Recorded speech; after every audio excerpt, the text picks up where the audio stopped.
Going on, Jerome's Minnesota Vikings head coach Kevin O'Connell met the local media jackals on Monday, as he's been doing after every game. Vikings 11-3. Would it be NFC North Championes, and just completed the greatest comeback in NFL history? No big deal. No big deal. Getting into it.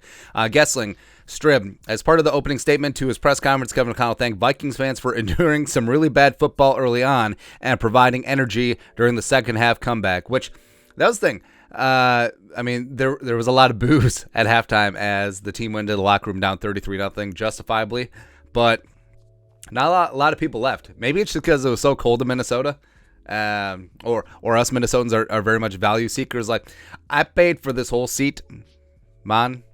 I don't know why we're Jamaican, but the energy was really good. Like, even after the Vikings got stopped for a 3-and-out to start the second half, you're like, I don't know, man, but they came all the way back. Thomason, Pioneer Press.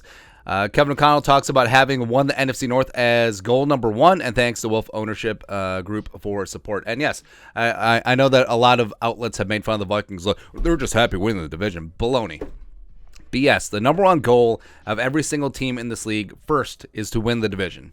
Because guess what? Winning the division, meaning you're going to have generally have a winning record, which maybe isn't the case for the NFC South or even the AFC South this year, but also you're going to be hosting a playoff game, and then anything can happen once you get into that tournament. Next, Thompson. Vikings coach Kevin O'Connell on being able to make such a comeback. First and foremost, you got to have that in your team. And the Vikings, I think, greatly benefited from just like getting in those reps and building up those muscles of, hey, we can come back. And Patrick Peterson saying in the locker room at halftime, hey, we'll get a couple stops on defense. We just need 5 touchdowns. That wasn't hyperbolic. That wasn't hey, we'll just give them a good show. No, like, he actually believed that they would get stops, and they did. And they would get touchdowns, and they did. Absolutely, man. Will Raggets, Sports Illustrated. Kevin O'Connell on Saturday's comeback win. What I've spent the majority of my time thinking about is what puts us in that situation in the first place and the role that I played in that. And that's what I love. So, yeah, you can be happy with the come-from-behind win, but you shouldn't have had to come back from 33 points down at home against a 4-8-1 football team. So I like that O'Connell is looking inward, and hopefully the team does too. It's just like, hey, we shouldn't have been in that spot. That should have been a pretty easy win for us. I mean, the outcome at the end obviously is fantastic, but didn't have to be there. Didn't have to be like that. And in the playoffs against a tough team, and maybe even on the road, maybe don't come back. Comeback's even tougher.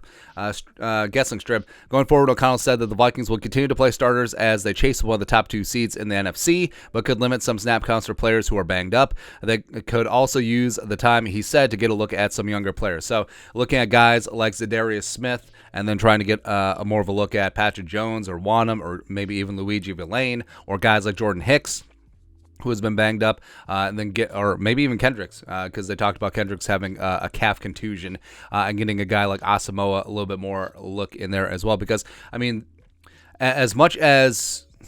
So the Vikings have the 3 seed at minimum locked up, and their game up on the Niners. Got to stay ahead of them if they want the 2 seed. And a 2 seed would be great because, like we said, you're guaranteed at least two games at home in the playoffs. But there is a balance, I guess. Like, you don't want to go full on and rest the starters and completely just crater it and just settle for the 3. I don't think that you want to do that.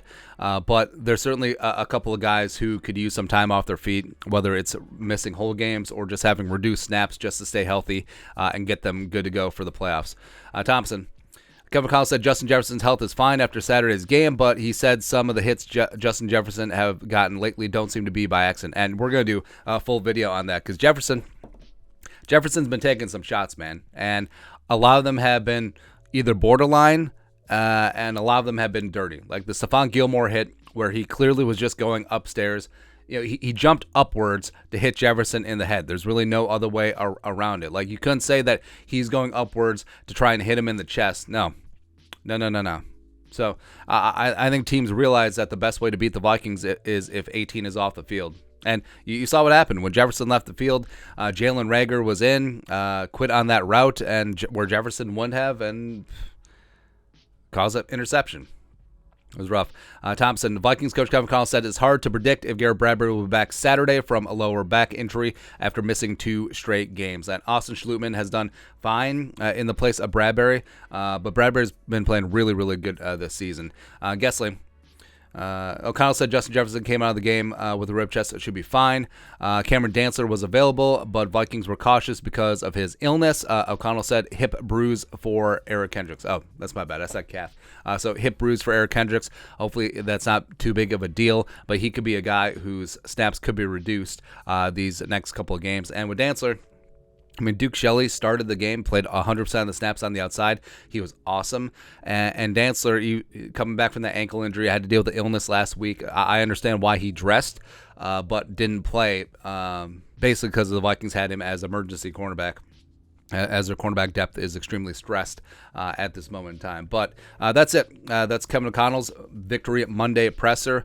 It's obviously great that they got a win, but it's good to know that he's focusing on not getting down 33-0. Also, wanting to get the 2 seed, but also trying to find that balance of getting guys rested and ready to go for the playoffs and that push towards the Super Bowl. But your thoughts are thoughts, and his thoughts, let us know in the comment section below. Subscribe for daily Vikings takes. We'll support the work. Put a little something in the Venmo, but till next time, Skull Production Value.